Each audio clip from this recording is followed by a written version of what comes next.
Hello everyone. आज हमारा new chapter है ह्यूमन रिप्रोडक्शन। तो चलिए स्टार्ट करते हैं। ह्यूमन में रिप्रोडक्शन कैसे होता है?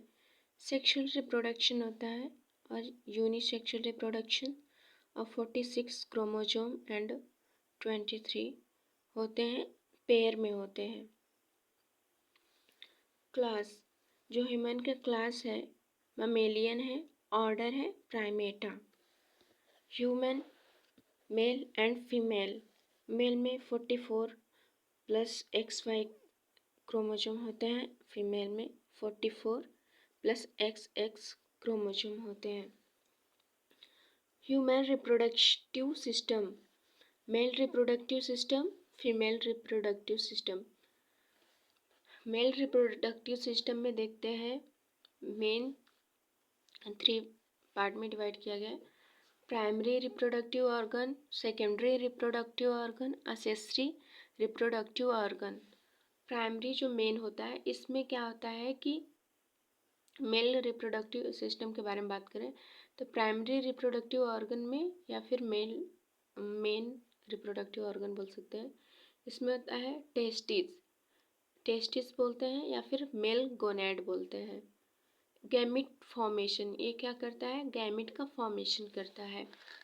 सेकेंडरी रिप्रोडक्टिव ऑर्गन में इपिडिडाइमिस, स्क्रोटम बोलते हैं जिसको, vas deferens, ejaculatory duct, urethra, penis, ये हमारा सेकेंडरी में आएंगे इतने। असेसरी मतलब जो सहायक हो, जो रिप्रोडक्शन में हेल्प करती हो, तो सेमिनल वेसिकल, प्रोस्टेट और काउपर या बल्बो यूरेथ्रल ग्लैंड, इसको काउपर या बल्बो यूरेथ्रल ग्लैंड कहते हैं। ठीक, ये हमारा इतना एसेसरी है। प्राइमरी सेक्स ऑर्गन टेस्टिस होता है। 1 पेयर होते हैं और ओवल शेप के होते हैं। लेंथ 4 से 50 सेंटीमीटर का होता है। विड्थ इसकी, विद लिखा गया है, विड्थ इसकी जो चौड़ाई होती है, मतलब थिकनेस जो होता है 2 से 3 सेंटीमीटर होता है। पोजीशन एक्स्ट्रा एब्डोमिनल होता है और ओरिजिन इंट्रा एब्डोमिनल।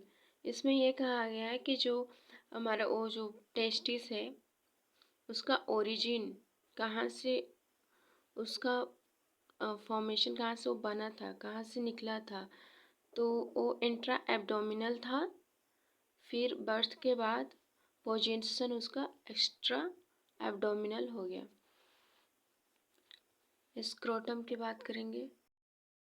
जो स्क्रोटम होता है उसका टेम्परेचर बॉडी के टेम्परेचर से 2 डिग्री सेंटीमीटर कम होता है। बॉडी के टेम्परेचर से 2 या 2.5 डिग्री सेल्सियस टेम्परेचर स्क्रोटम का कम होता है। इसलिए कम होता है ताकि उसमें जो स्पर्म का फॉर्मेशन हो वो सरवाइव हो सके। टेस्टिस फंक्शन, टेस्टिस का फंक्शन क्या है? स्पर्मेटोजेनेसिस और फॉर्मेशन ऑफ मेल गैमेट्स या स्पर्मेटोजोआ। इसमें क्या है कि स्पर्मेटोजेनेसिस होगा, फॉर्मेशन होगा मेल गोनेट्स का, स्पर्म का फॉर्मेशन होगा। स्क्रोटम टेम्परेचर को मेंटेन करता है और रेगुलेट करता है। ठीक है, 34.5 degree Celsius to 35 degree Celsius temperature in scrotum. Scrotum का टेम्परेचर इतना होता है, स्पर्मेटोजेनेसिस के लिए फेवरेबल कंडीशन है। ह्यूमन बॉडी का टेम्परेचर 37 डिग्री सेल्सियस होता है और इस जो स्क्रोटम होता है 35 डिग्री सेल्सियस पर स्पर्म फॉर्मेशन होता है। स्क्रोटम 2 डिग्री सेल्सियस या 2.5 डिग्री सेल्सियस होता है, तो बॉडी के ताप से कम होता है, ये पता होना चाहिए। टेस्टिस फंक्शन क्या है? स्पर्मेटोजेनेसिस और formation of male gamete spermatozoa, ये हमने बताया था ऊपर। Secretion of male sex hormone androgen and testosterone. यह क्या करता है कि मेल सेक्स हार्मोन का सिक्रेशन करता है, एंड्रोजन और टेस्टोस्टेरोन का। ठीक, एंड्रोजन, एस्ट्रोजन,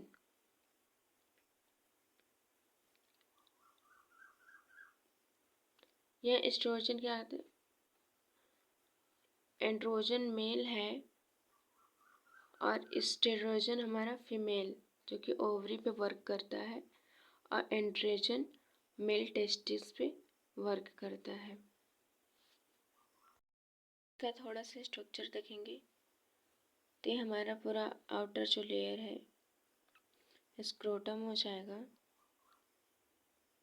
ये टेस्टिस है, और ये जो दिख रहा है ना टेस्टिकुलर लोब है, जिसमें कि 250 लोब प्रेजेंट होते हैं।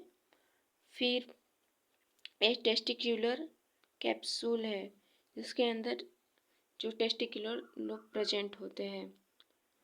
फिर यहाँ पे है रेटे टेस्टिस जो कि जालीनुमा संरचना बना रही है, जहाँ की इकट्ठा हो रही है सब, उसको रेटे टेस्टिस बोलते हैं। फिर उसके बाद वासा इफ्रेंसिया आता है, ये जो इसमें है ना सेमिनल फेरस ट्यूब्यूल्स हैं जो भरे हैं, सेमिनल फेरस ट्यूब्यूल्स हैं, और जो यहाँ पे दिख रहा है इसको एपिडिडाइमिस बोलते हैं। यहाँ पे उसके बारे में डिस्कशन कर लेते हैं। Testicular lobe 250 lobe in every testis में, मतलब 250 लोब हर टेस्टिस में प्रेजेंट है। सेमीफेरस ट्यूब्यूल्स 1 से लेके 3 ट्यूब इन एवरी लोब, 1 से 3 जो ट्यूब होते हैं एवरी लोब में प्रेजेंट है, और ओपन इनटू रेटिटेस्टिस। ये सेमिफेरस ट्यूब्यूल्स कहाँ ओपन होता है, रेटिटेस्टिस के पास ओपन होता है। रेटिटेस्टिस क्या होता है, network of small tubules between seminiferous tubules and the vasa efferentia. Rete testis क्या होता है, एक नेटवर्क होता है स्मॉल ट्यूब्यूल्स का, जहाँ की सेमिनिफेरस ट्यूब्यूल्स और वासा इफ्रेंसिया के बीच में प्रेजेंट होता है। Vasa efferentia collect sperm from rete testis and transfer into epididymis. Vasa efferentia क्या करता है, कलेक्ट करता है स्पर्म को और from rete testis and the transfer कर देता है एपिडिडाइमिस के पास। सेमिनिफेरस ट्यूब्यूल्स, सेमिनिफेरस ट्यूब्यूल्स यहाँ पे जर्म सेल और दूसरा है सर्टोली सेल। जर्म सेल क्या करता है, स्पर्मेटोजेनेसिस करता है, formation of male gametes. Germ cell हमारा क्या करता है, स्पर्मेटोजेनेसिस कराता है, जिसमें हम मेल गैमेट्स का फॉर्मेशन होता है, लाइक स्पर्म जैसे उसका फॉर्मेशन होता है। सर्टोलिस सेल न्यूट्रेटिव सेल है, सपोर्टिव सेल और नर्स सेल। इसको 3 नामों से 4 नामों से जानते हैं, nutritive cell, supportive cell, nurse cell, Sertoli cell.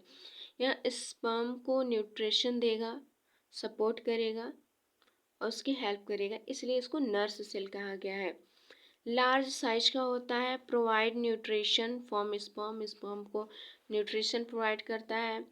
स्पर्मेटेडिड, जो स्पर्मेटिड होता है वो नॉन मोटाइल स्पर्म होता है, वो मूवमेंट नहीं उतना नहीं कर सकता। Motile help in the spermiogenesis, जो स्पर्मेटिड होता है नॉन मोटाइल होता है, वो गति नहीं कर सकता है, इसलिए जो सर्टोलिस सेल है उसको हेल्प करती है मोटाइल में एंड स्पर्मियोजेनेसिस में, सपोर्ट करेगी, प्रोटेक्ट करेगी और न्यूट्रिशन देगी सर्टोलिस सेल। ठीक, ये जो बीच में है इसको बोलते हैं इंटरस्टिशियल सेल और leading cell.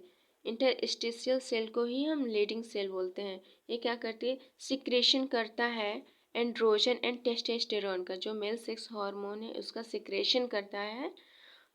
Androgen and testosterone का कौन करता है, लीडिंग सेल या interstitial cell.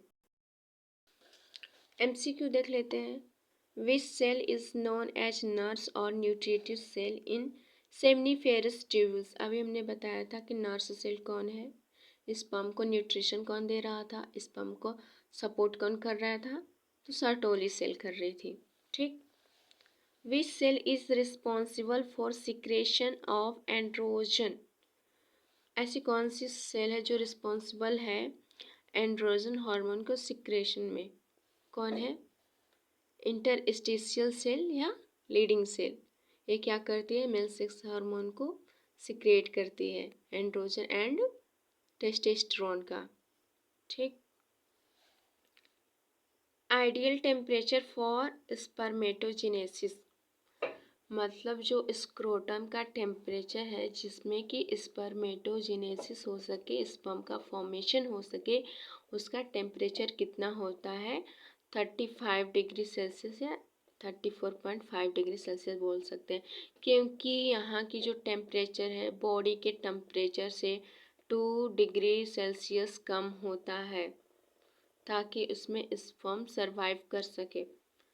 Testis are migrate from abdominal to scrotum by canal of 7 to 8 of pregnancy।